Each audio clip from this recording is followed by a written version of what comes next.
নমস্কাৰ মই আছো আমাৰ অসমৰ জুবিনদাৰ সমাধি ক্ষেত্ৰ আৰু জুবিনদাৰ সমাধি ক্ষেত্ৰৰ পৰা মই এতিয়া অকণমান কথা পাতিব খুজিছোঁ অসমবাসীৰ ৰাইজৰ লগত। শ্ৰদ্ধেয় ৰাইজ, আপোনালোক সকলোৱে চিন্তা কৰি আছে, টেনশ্যন লৈ আছে, ক্ষোভত আছে, বেদনাত আছে, সবে জুবিনদাৰ মৃত্যুক লৈ আপোনালোকে দুখত আছে আৰু একেটা সময়তে আমি সকলোৱে জুবিনদাৰ মৃত্যুৰ বা জুবিনদাৰ হত্যাৰ আমি ন্যায় পাম নে নাই তাক লৈও সাংঘাতিক ধৰণে সকলোৱে উদ্বিগ্নতাত আছোঁ। এই সময়খিনিত মই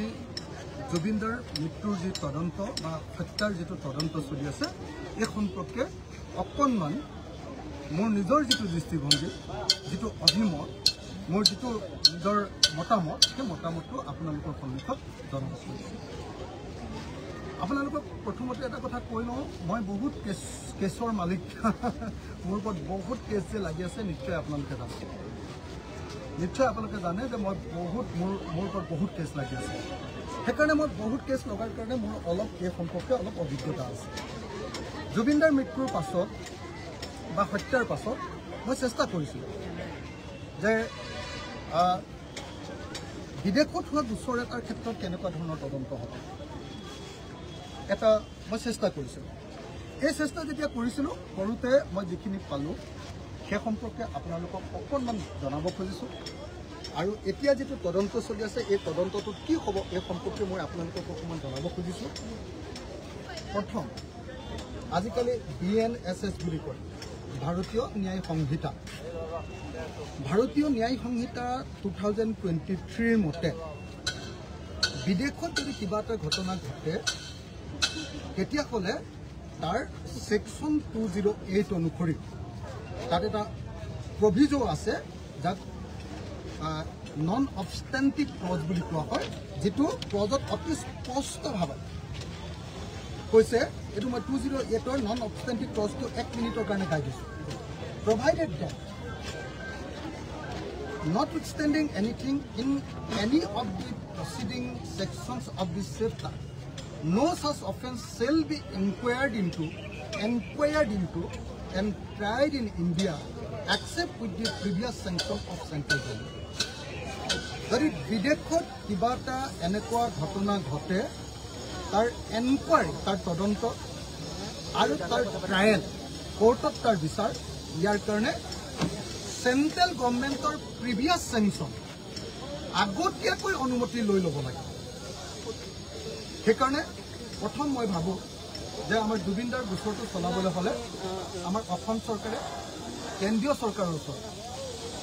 প্ৰথমবাৰৰ কাৰণে কেন্দ্ৰীয় চৰকাৰৰ ওচৰত আবেদন কৰি লৈ এই গোচৰটো চলাবলৈ অনুমতি ল'ব লাগিব। মই সেইকাৰণে এই মুহূৰ্তত তদন্তকাৰী SIT বিষয়া আৰু অসমৰ মুখ্যমন্ত্ৰী ডাঙৰীয়াক সুধিব খুজিছোঁ যে মুখ্যমন্ত্ৰী ডাঙৰীয়া, জুবিনদাৰ মৃত্যু বা হত্যাৰ তদন্ত কৰিবলৈ এতিয়ালৈকে চেণ্ট্ৰেল গভৰ্ণমেণ্টৰ পৰা পাৰ্মিশ্যন লোৱা হ'লনে? মই ভাবোঁ যে এতিয়ালৈকে লোৱা হোৱা নাই আৰু সেইকাৰণে যেতিয়ালৈকে এইটো পাৰ্মিশ্যন নল'ব তেতিয়ালৈকে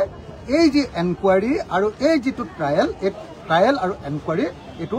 প্ৰশাসনত পৰিণত হ'ব, ফাৰ্ষ্ট হ'ব, এইটোৰ পৰা কোনো ৰিজাল্ট নাহিব। নাম্বাৰ 1। নাম্বাৰ 2, বিদেশত কৰা বিচাৰ। বিদেশত কৰা গোচৰ সম্পৰ্কে আমাৰ BNSSৰ 211 আৰু 214, 212 আৰু 214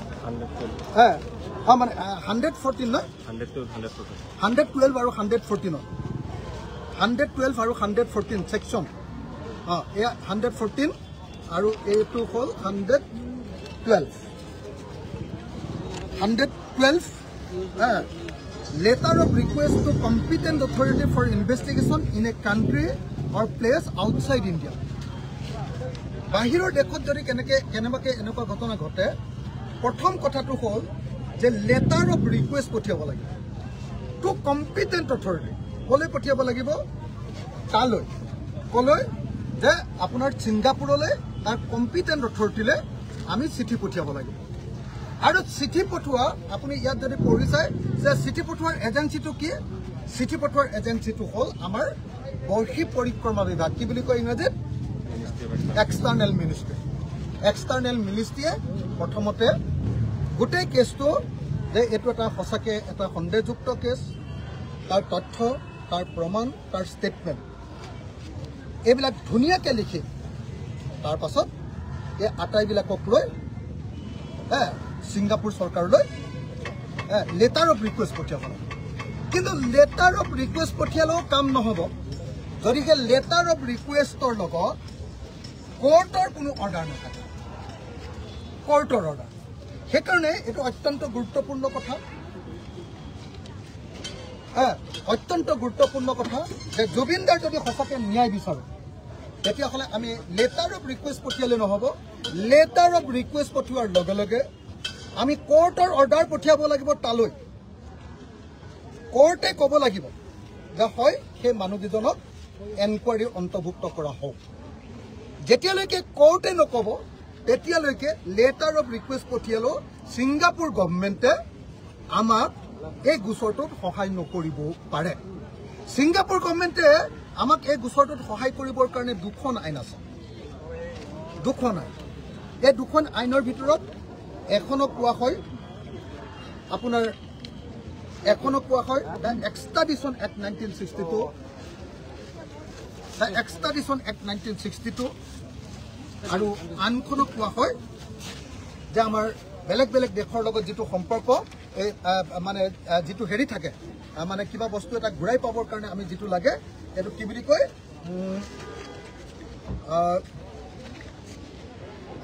বাইলিটাৰেল ট্ৰিটি। আমাৰ যিটো ট্ৰিটিৰ নামটো কি আছিলে, এইটো আপোনাৰ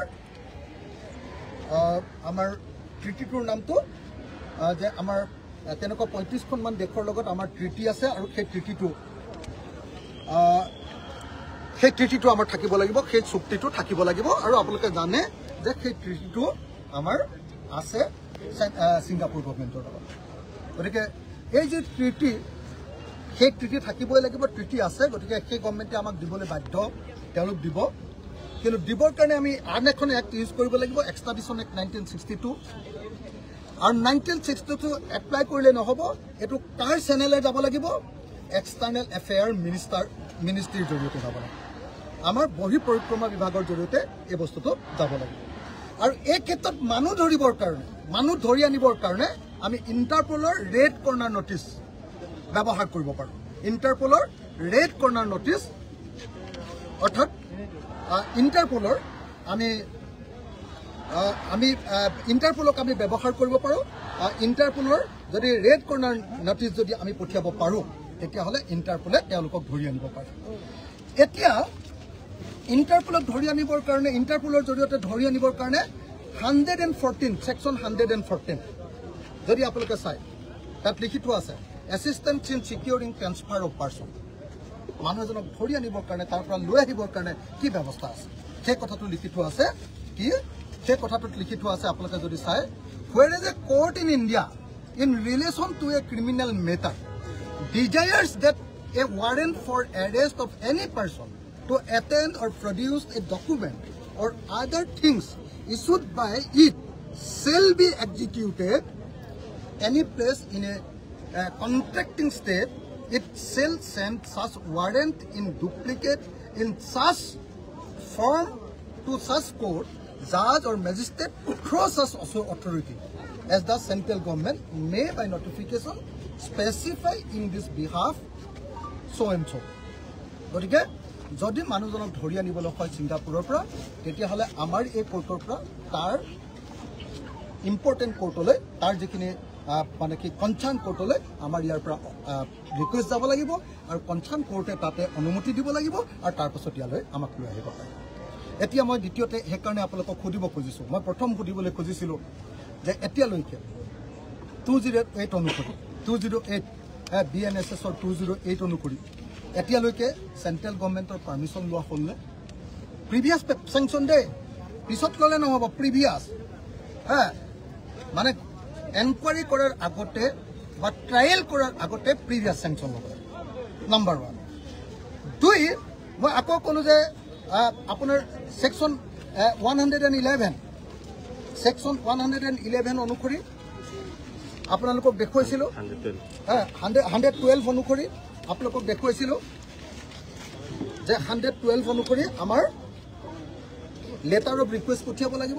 আৰু 114 অনুসৰি আমি BNSSৰ 114 অনুচ্ছেদ সেকশন অনুসৰি আমি কি কৰিব লাগিব আমি আকৌ কোৰ্টৰ জৰিয়তে আনখন কোৰ্টলৈ চিঠি লিখিব লাগিব এটা এইবিলাক এতিয়ালৈকে কৰা হৈছে নে জুবিনদাৰ ক্ষেত্ৰত কৰা সেইকাৰণে আমি ভাবো যে জুবিনদাৰ কেছটোৰ ক্ষেত্ৰত ন্যায় পোৱাটো এতিয়ালৈকে সম্ভৱ নহ'ব আৰু ন্যায় পোৱাৰ কোনো সম্ভাৱনা নাই কালি জুবিনদাৰ বৌ ইয়ালৈ আহিছিলে বৌক যদি ব্যক্তিগত মই তুমিত আমাকে মাতো বৌ মোতকৈ 1 বছৰ সৰু আছিলে আমি একেলগতে কটন কলেজত পঢ়িছিলোঁ 1 বছৰ মই ছিনিয়ৰ আছিলোঁ এতিয়া জুবিনদাৰ বৌৰ কাৰণে মই বৌ বুলিয়ে মাতো বৌই কালি আপোনালোকে নিশ্চয় দেখিছে যে এই সমাধি ক্ষেত্ৰলৈ আহি কান্দিছে নিশ্চয় আপোনালোকে দেখিছে যে প্ৰত্যেক দিনাই বৌ আৰু জুবিনদাৰ ভনীয়েকে প্ৰত্যেক দিনাই আহ্বান জনাইছে যে আমাৰ মানুহজনক মৃত্যুৰ ন্যায় দিয়ক মোৰ ককাইটোৰ মৃত্যুৰ ন্যায় দিয়ক ইমান ডাঙৰ এজন মানুহ যিজনৰ কাৰণে এনেকৈ হাজাৰ হাজাৰ মানুহ ডেইলি ইয়ালৈ আহি আছে যিজনক অসমীয়া মানুহে নিজৰ হৃদস্পন্দন বুলি ভাবে সেই মানুহজনৰ ন্যায় পাবৰ কাৰণে তেওঁ পৰিয়ালৰ মানুহে ইয়ালৈ আহি সমাধি ক্ষেত্ৰলৈ আহি কান্দিবলগীয়া পৰিস্থিতি এইটো চৰকাৰৰ অৱহেলা নহয়নে এতিয়া মই আপোনালোকৰ ওচৰলৈ আহিব খোজো যে এই গোচৰটো কিয় আমি এই গোচৰটো যিটো চলাই আছে তদন্ত চলাই আছে এইটোৰ পৰা কিয় ফলাফল নাহিব বুলি ভাবোঁ এইটো কিয় ভুৱা তদন্ত চলাই আছে বুলি আমি ভাবোঁ কিয় এইটোক আমি ফাৰ্চিকেল বা ফাৰ্চ বা প্ৰশাসন বুলি ভাবোঁ এইকাৰণে ভাবোঁ যে যিকোনো এটা গোচৰ যদি চলাবলৈ হয় তেতিয়াহ'লে প্লেচ অফ অকাৰেঞ্চলৈ যাব লাগে য'ত ঘটনাটো ঘটিছে তালৈ এনকুৱাৰী অফিচাৰ যাবই লাগে কিন্তু আমাৰ পুলিচে আজি অলপ আগতে মই দেখিলোঁ অলপ আগতে সাংবাদিকৰ লগত SITৰ যিজন চেয়াৰপাৰ্চন নে হেডজন মুন্না প্ৰসাদ গুপ্তাই কৈছে যে হয় আমি প্লেচ অফ অকাৰেঞ্চলৈ যাব লাগে কিন্তু বিদেশতো প্লেচ অফ অকাৰেঞ্চত গৈ এনকুৱাৰী কৰিব নোৱাৰোঁ আমাৰ পুলিচে কিন্তু নিয়ম আছে প্লেচ অফ অকাৰেঞ্চলৈ যাব ডেফিনেটলি পাৰিব কিন্তু প্লেচ অফ অকাৰেঞ্চত ষ্টেটমেণ্ট যিটো ল'ব তাৰ তথ্য পাতি যিবিলাক সংগ্ৰহ কৰিব সেইবিলাক তাৰ স্থানীয় পুলিচৰ প্ৰশাসনৰ জৰিয়তে সংগ্ৰহ কৰিব কিন্তু লগত উপস্থিত থাকিব পাৰিব আমাৰ ইয়াৰ এনকুৱাৰী অফিচাৰ আৰু সেইটো কৰিবলৈ হ'লে কি কৰিব লাগিব সেইটো কৰিবলৈ হ'লে গভৰ্ণমেণ্ট অফ ইণ্ডিয়াৰ চেংচন ল'ব লাগিব নাম্বাৰ 1 তাৰপিছত লেটাৰ অফ ৰিকুৱেষ্ট পঠিয়াব লাগিব নাম্বাৰ 2 3 নম্বৰ কোৰ্টৰ পৰা অৰ্ডাৰ এটা যাব লাগিব কোৰ্টৰ পৰা এটা ৰিকুৱেষ্ট লেটাৰ যাব লাগিব 4 নম্বৰ কি কৰিব লাগিব আমাৰ ইয়াৰ পৰা তেখেতে কৈছে যে আমিতো টুৰিষ্ট ভিছা লৈ গ'লে আমাকতো তাতে উল্টাই ধৰিবহে টুৰিষ্ট ভিছা নহ'লেই নহয় গভৰ্ণমেণ্টৰ অনুমতিৰ সাপেক্ষে আমাৰ ইয়াৰ পৰা তেওঁলোক যাব এইটো যেতিয়ালৈকে নকৰিব তেতিয়ালৈকে তদন্তটো মূল্য গতিকে মই আকৌ এবাৰ জনাব খুজিছোঁ যে চৰকাৰে সঁচাকৈ যদি জুবিনদাক ন্যায় দিব খুজিছে ন্যায় মানে কি জুবিনদাৰ ন্যায় মানে কি জুবিনদাৰ ন্যায় মানে দুটা জুবিনদাৰ ন্যায় মানে দুটাই মাত্ৰ 1 নম্বৰ জুবিনদাৰ ন্যায় মানে হ'ল যদি জুবিনদাক হত্যা কৰিছে তেতিয়াহ'লে সেকশন 103 ন আজিকালি হত্যাটো বোধহয় সেকশন 103 সেকশন 103 অধীনত তেওঁলোকক কি কৰিব লাগিব ফাঁচি দিব লাগিব বা মৃত্যুদণ্ড দিব লাগিব যদি হত্যা কৰিছে আৰু যদি হত্যা কৰা নাই কিন্তু মৃত্যুৰ ফালে ঠেলি দিছে তেতিয়াহ'লে কি কৰিব লাগিব তেতিয়াহ'লে তেওঁলোকক যাৱজ্জীৱন কাৰাদণ্ড বা লাইফ ইমপ্ৰিজনমেণ্ট দিব লাগিব এইটো হ'ল BNSSৰ ভিতৰত থকা BNS ভাৰতীয় ন্যায় সংহিতা ভিতৰত থকা ন্যায় আকৌ এবাৰ কৈ ক্ষেত্ৰটো চাব পৰাকৈ জুবিনদাৰ ন্যায় মানে হ'ল দুটা বস্তু এক যদি জুবিনদাক হত্যা কৰিছে তেতিয়াহ'লে যি হত্যা কৰিছে তেওঁলোকক ফাঁচি দিব লাগিব আমাৰ মুখ্যমন্ত্ৰীয়ে কৈছে যে এইটো হত্যাকাণ্ড তেতিয়াহ'লে তেওঁলোকক ফাঁচি দিব লাগিব নাম্বাৰ 1 আৰু যদি এইটো হত্যাকাণ্ড বুলি প্ৰমাণিত নহয় কিন্তু আমি সকলোৱে দেখিছোঁ যে জুবিনদাক মৰিবৰ কাৰণে ঠেলি দিয়া হৈছে মদ খোৱা হৈছে তাৰপিছত পানীত জাপ মাৰিবলৈ দিয়া হৈছে পানীত জাপ মাৰিবলৈ অনুমতি লোৱা হোৱা নাই অনুমতি মানে এখন ফৰ্ম ফিল আপ কৰিব লাগে তাত অনুমতি ল'ব লাগে সেইটো লোৱা হোৱা নাই আকৌ সাগৰত পানীত জাপ মাৰোঁতে আকৌ আনকি লাইফ জেকেটো নাই আৰু তেওঁক কৈ থকা হৈছে যে জপিয়ক আমি আমুকলৈ যাওঁ বলক ইমান দূৰলৈকে যাওঁ অৰ্থাৎ তেওঁক মৰিবৰ কাৰণে মৃত্যুৰ কাৰণে আগবঢ়াই দিয়া হৈছে গতিকে এইটোৰ কাৰণে আপোনালোকে সকলোৱে জানে ইয়াৰ কাৰণে লাইফ ইমপ্ৰিজনমেণ্ট হয় গতিকে জুবিনদাৰ ন্যায় মানে হ'ল দুটা নাম্বাৰ 1 জুবিনদাৰ মৃত্যুটো যদি হত্যা হয় তেতিয়াহ'লে হত্যাকাৰীসকল অভিযুক্তসকল তেওঁলোকে কি পাব লাগিব হয় ফাঁচি নহলে মৃত্যুদণ্ড আৰু যদি মৃত্যু হয় হত্যাকাণ্ড নহয় কিন্তু তেওঁ মৃত্যুলৈ ঠেলি দিয়া হয় তেতিয়াহ'লে কি পাব লাগিব তেতিয়াহ'লে কি হ'ব লাগিব যাৱজ্জীৱন কাৰাবন্দী কিন্তু এতিয়া যিটো বিচাৰ কৰি আছে এইটোত পাবনে মই অনেক মানুহৰ লগত কথা পাতিছো মন্ত্ৰীৰ লগত কথা পাতিছো অফিচাৰৰ লগত কথা পাতিছো সবে কৈ আছে একো নহব কেলে কৈ আছে কাৰণ আপোনালোকে মনত ৰাখিব যদি কোনোবা এটা গোচৰ সঁচাকে তদন্ত কৰি দোষীক শাস্তি দিবলৈ হয় ফাৰ্ষ্ট কথা কি কৰিব লাগিব প্লেস অফ অকাৰেন্সলৈ গৈ তদন্ত কৰিব লাগিব য'ত ঘটনা ঘটিছে তালৈ যাব নম্বৰ 1 অকল প্লেস অফ অকাৰেন্সলৈ গ'লেই নহব প্লেস অফ অকাৰেন্সলৈ গৈ স্কেচ মেপ আঁকিব লাগিব স্কেচ মেপ যিকোনো এজন উকিলক আপোনালোকে সোধক যে হত্যাকাণ্ড এটা তেতিয়াই দোষী বাচি যায় যদি সে আইঅ'এ যদি সেই স্কেচ মেপ তৈয়াৰ নকৰে যিকোনো এজন পুলিচক সোধক আপোনালোকে আইঅ' সোধক যিকোনো এজন উকিলক সোধক যে হত্যাকাণ্ডৰ মানুহজন তেতিয়া বাচি যাব সাপোজ মই কাৰোবাৰ এজন মানুহক মাৰি দিলো সাপোজ কিন্তু মই নফচো যদি সেই পুলিচে যিটো ঠাইত ঘটনা ঘটিছে সেইটো ঠাইৰ মেপ তৈয়াৰ কৰি গোটেই বস্তুটো কোৰ্টক প্ৰমাণ কৰিব নোৱাৰে এতিয়া যদি নেযায় আৰু যদি তেওঁলোকক কৈ দিয়ে যে আপোনালোকে আমাক তথ্য দিয়ক চিচিটিভি কেমেৰা ফুটেজটো দিয়ক তেতিয়াহ'লে ক'ত ফচিব গতিকে প্ৰথম কথা তালৈ যাব লাগিব নম্বৰ 2 তেওঁলোকে যাবতো লাগিব স্কেচ আঁকিব লাগিব স্কেচ মেপ বুলি কয় সকলোৱে জানে যে হত্যাকাণ্ডৰ কাৰণে অপৰিহাৰ্যভাৱে কৰিবলগীয়া কামটো হ'ল স্কেচ মেপ অঁকা স্কেচ মেপ যদি নাৰাখে তেতিয়াহ'লে তেওঁলোকে বেনিফিট অফ ডাউটৰ বেনিফিট লাভ কৰিব বা অন্যান্য ধৰণৰ বেনিফিট তেওঁলোকে লাভ কৰিব আৰু হত্যাকাণ্ড কৰা মানুহকেইজন বাচি যাব তৃতীয়তে অকল সেইটো কৰিলে নহ'ব এই যে জুবিনদাৰ মৃত্যু হৈছিলে যিজন মানুহে প্ৰথমতে মৃত্যু ঘটনাত উপস্থিত আছিলে সেই গোটেইকেইজনৰ ষ্টেটমেণ্ট ল'ব লাগিব অকল তেওঁলোকে ষ্টেটমেণ্ট ল'লে নহ'ব তাৰপিছত যিকেইজন মানুহক তেওঁলোকে উঠাই আনিছিলে পুলিচে ৰেস্কিউ কৰিছিলে হয় ৰেস্কিউ টিম নহ'লে পুলিচ এটা তেওঁলোকৰ ষ্টেটমেণ্ট ল'ব লাগিব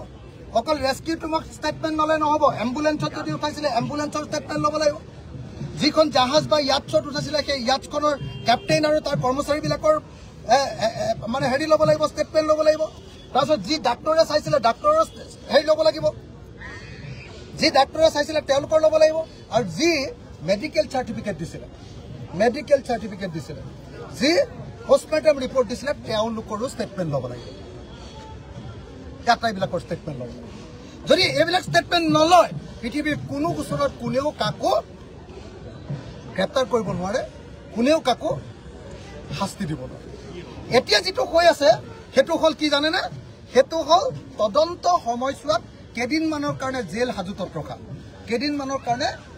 জেলত মানে জুডিচিয়েল হেৰি বুলি কয় কাষ্টডি বুলি কয় কোৰ্টৰ কাষ্টডিত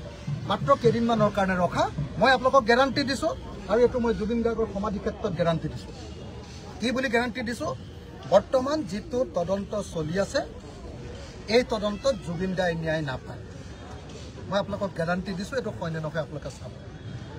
তাৰ কাৰণটো কি তাৰ কাৰণটো হ'ল মই আইনবিলাক পঢ়ি লৈছোঁ তাৰ কাৰণটো কি মোৰ জীৱনত 165টা কেছ হৈছে মই 165টা কেছ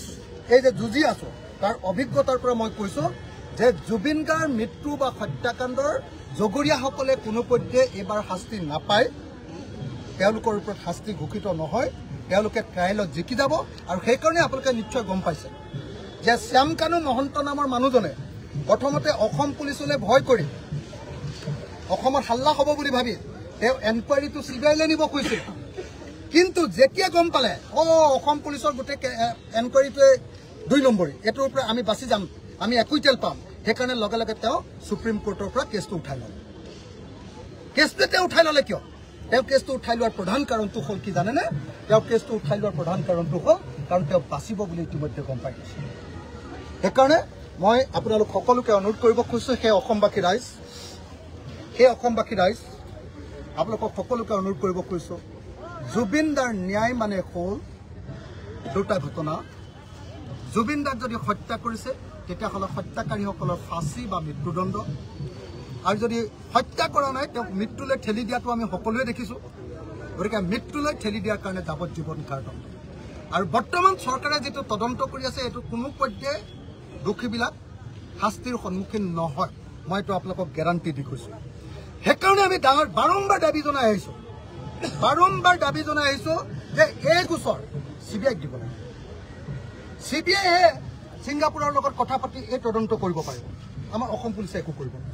কিন্তু অসমৰ মুখ্যমন্ত্ৰীয়ে শ্যাম কানুক বচাবৰ কাৰণে সিদ্ধাৰ্থক বচাবৰ কাৰণে এই কেছ CBIক দিব খোজা নাই CBIক নিদিয়ে সেইকাৰণে মই আপোনালোকক অনুৰোধ কৰিবলৈ আহিছোঁ সেই ৰাইজ সঁচাকৈ যদি আপোনালোকে জুবিন গাৰ্গৰ ন্যায় বিচাৰিছে তেতিয়াহ'লে মাত পাতক সকলোৱে মাত পাতক যে জুবিন গাৰ্গৰ ন্যায় বিচাৰৰ কাৰণে প্লেচ অফ অকাৰেঞ্চলৈ যাওক পুলিচ সেইটো SIT হওক সেয়া CBI হওক মোৰ মতে CBI দিব লাগে CBIটো অকল নহয় CBIক চাই থাকিব লাগে গুৱাহাটী হাইকোৰ্টৰ চিফ জাষ্টিচ বা গুৱাহাটী হাইকোৰ্টৰ এটা টিম অফ জাষ্টিচ এটা ন্যায়াধীশৰ টিমে তেওঁলোকৰ তদাৰকীত এই তদন্তটো হ'ব লাগে যাতে CBIটো 2 নম্বৰী সদায় কেন্দ্ৰীয় চৰকাৰৰ কথা মতে চলে যাতে CBI গণ্ডগোল কৰিব আৰু যদি এইটো নকৰে মই আপোনালোকক ক'লো হিমন্ত বিশ্ব শৰ্মাই শ্যাম কানু মহন্ত আৰু সিদ্ধাৰ্থ শৰ্মাক অকল ইলেকশ্যনৰ দিনালৈকে তাত ৰাখিব জেলত এইটো হাজতত ৰখা বুলি কয় ইলেকশ্যনৰ দিনালৈকে ৰাখিব ইলেকশ্যনৰ দিনাৰ পাছত মুকলি কৰি দিব যেনেকৈ আপোনালোকে দেখিছে APSC কেলেংকাৰীৰ এইটো কি নাম আছিলে ৰাকেশ পালটোক যেনেকৈ এৰি দিলে APSC কেলেংকাৰী কৰা সব মানুহবিলাকে আকৌ চাকৰি ঘূৰাই পালে উত্তৰ কাছাৰ কেলেংকাৰী 1000 কোটি টকাৰ কেলেংকাৰী সবতে হিমন্ত বিশ্বৰ নাম আছিলে অভিযুক্ত হিচাপে সেই আটাইবিলাকৰ সেই কেছবিলাকতো যেতিয়া অভিযুক্ত হিচাপে নাম উঠিছিলে সেই সময়ত সেইবিলাক কেছতো আপোনাৰ আৰিজ খানেও মুক্তি পাই গ'ল এনেকৈ হিমন্ত বিশ্ব শৰ্মাই সবকে বচাই আছে যদি জুবিন গাৰ্গৰ কেছত বচাব নোৱাৰে তেতিয়াহ'লে CBI এনকুৱাৰী দিয়ক আৰু প্লেচ অফ অকাৰেঞ্চলৈ গৈ তদন্ত কৰাৰ ব্যৱস্থা কৰক এইখিনি কথাকে ক'লো আপোনালোকে কোনোবাই কৈ আছে যে ৰাজনীতি কৰা মানুহবিলাকে মাতিব নালাগে মইতো ৰাজনীতি বৰকে নকৰোৱে মই এনেই যদিও পাৰ্টিত আছোঁ এইবিলাক ইমান মোৰ ধান্দা ফান্দা নাই মই দীৰ্ঘদিন গোটেই জীৱন ধৰি অকল আন্দোলন কৰি আহিছোঁ এজন এক্টিভিষ্ট মানে বুজি পাই নহয় জানো এক্টিভিষ্ট বা আন্দোলনকাৰী বা সংগ্ৰামী হিচাপে মই দাবী উত্থাপন কৰিছোঁ যে এই গোচৰ CBIক দিব লাগে এই গোচৰ একদম ঠাইত গৈ তদন্ত কৰিব লাগে এই গোচৰ স্কেচ মেপ তৈয়াৰ কৰিব লাগে এই গোচৰৰ একদম যোনে বস্তু মানে মানুহক উঠাই নিছিলে তেওঁলোকক গৈ ষ্টেটমেণ্ট ল'ব লাগে এই গোচৰৰ কাৰণে চেণ্ট্ৰেল গভৰ্ণমেণ্টৰ পৰা প্ৰিভিয়াছ চেংচন ল'ব লাগে এই গোচৰৰ কাৰণে তদন্তকাৰী সংস্থা হিচাপে CBIক দিব লাগে আৰু এই গোচৰত এটা আটাইতকৈ ডাঙৰ কথা ক'বলৈ পাহৰি গৈছোঁ কি কয় শ্যাম কানু মহন্তক পইচা দিছিলে কোনে মিটিং কৰিবলৈ তেওঁলোকোতো ফচিব লাগে কোনে দিছিলে জানেনে এক্সটাৰ্নেল এফেয়াৰ্ছ মিনিষ্টাৰ পবিত্ৰ মাৰ্ঘেৰিটাহঁতৰ ডিপাৰ্টমেণ্ট এটা পবিত্ৰ মাৰ্ঘেৰিটা একদম ধোৱা তুলসীৰ পাত হৈ ইয়াত ঘূৰি আছে কিন্তু এই একদম মই দেখিছোঁ নৰ্থ ইষ্ট কি বুলি কয় এইটো নৰ্থ ইষ্ট ইণ্ডিয়া ফেষ্টিভেলৰ একদম এডভাৰটাইজত স্পষ্টকৈ লিখি থোৱা আছে যে এই ফাংচনটো প্ৰেজেণ্ট কৰিছে দুটা সংস্থাই এটা হ'ল external affair minister government of India আৰু আনটো হ'ল কি কয় ছিংগাপুৰত থকা ভাৰতৰ হাই কমিশ্যন আৰু আপোনালোকক মই দেখুৱাই দিওঁ এইটো ইয়াত জুবিন গাৰ্গৰ ফটো লৈ চাওক নৰ্থ ইষ্ট ইণ্ডিয়া ফেষ্টিভেলৰ জুবিন গাৰ্গৰ ফটো লৈ আপোনালোকে নিজে চাওক যে এইটো জুবিন গাৰ্গৰ ফটো লৈ এডভাৰটাইজ কৰিছে এয়া হ'ল আমাৰ ভাৰত চৰকাৰৰ এইটো অশোক চক্ৰ হয়নে ministry of external affairs government of India high commission of India Singapore presence লিখিছেনে তাৰ পাছত এইটো অসম চৰকাৰ চব গভৰ্ণমেণ্ট অফ আছাম অশোক চক্ৰ গভৰ্ণমেণ্ট অফ মিজোৰাম আৰু এয়া কোন এয়া হ'ল জুবিন দা আৰু এয়া হ'ল north east India festival 2024 19 to 21 September তাৰমানে এই গোটেই পইচাটো দিছে এক্সটাৰ্নেল এফেয়াৰ্ছ মিনিষ্ট্ৰী বা প্ৰেজেণ্ট কৰিছে আৰু অসম চৰকাৰে পইচা দিছে এতিয়া অকল শ্যাম কানু আৰু অকল সিদ্ধাৰ্থ শৰ্মা তাত দেখুৱাই আছে আৰু সিহঁতকো বচাই দিব কাৰণ এওঁলোক নিজে চৰকাৰী জড়িত আছে এই ফাংচনটো পতাৰ ক্ষেত্ৰত গতিকে মই এইখিনি কথাকে মই আপোনালোকক ক'লো আৰু মই আপোনালোক সকলোকে অনুৰোধ জনাইছোঁ আহক আমি জুবিন দাৰ ন্যায়ৰ কাৰণে মাত পাতোঁ মই আকৌ ক'লো জুবিন দাৰ ন্যায় মানে হত্যাকাৰীৰ ফাঁচি বা হত্যাকাৰীৰ মৃত্যুদণ্ড আৰু জুবিন দাৰ ন্যায় মানে হ'ল যদি হত্যাকাণ্ড নহয় মৰিবলৈ ঠেলি দিলে তেতিয়াহ'লে তেওঁলোকৰ যাৱজ্জীৱন কাৰাদণ্ড এই দুটাৰ বাহিৰে অন্য কোনো কামৰ দ্বাৰা নহ'ব ধন্যবাদ জয় অসম